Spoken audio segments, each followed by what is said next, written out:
any civilized society, a woman having an opinion is normal.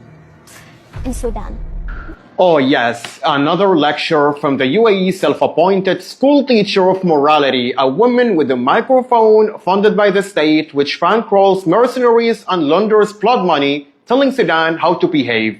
Bravo!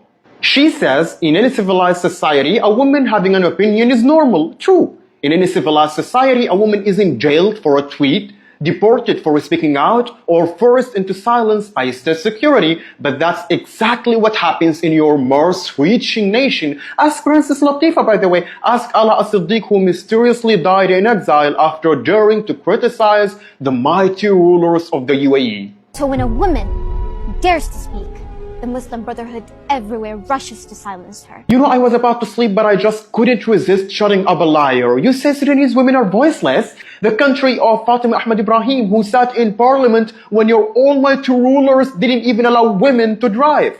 So Sudanese women do not need lectures. We lead revolutions, we build nations, and we bury tyrants. So save us your speeches. We have already written history with courage, not with oil money and PR.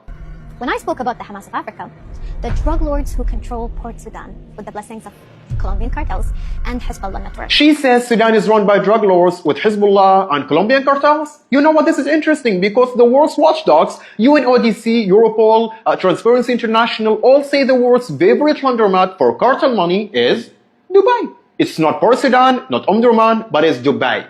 Billions of narco dollars and conflict gold flow through your shining towers every single year. And that's not Sudanese propaganda, that's hard facts. This is their logic. This is their morality.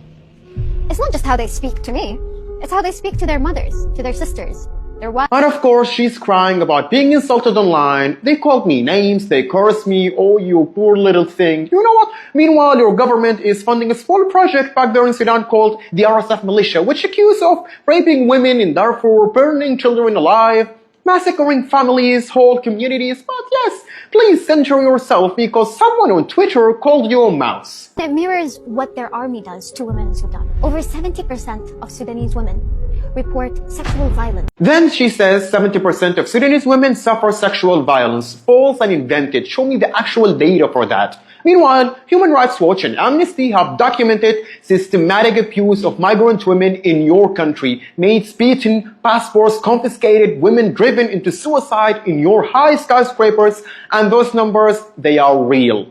I'm not with us. I'm from a nation that reached Mars. And then she brags, we reached Mars. Congratulations, you outsourced brains, bought rockets, and called it glory. Sudan built pyramids when your desert was just sand. History doesn't start with oil money.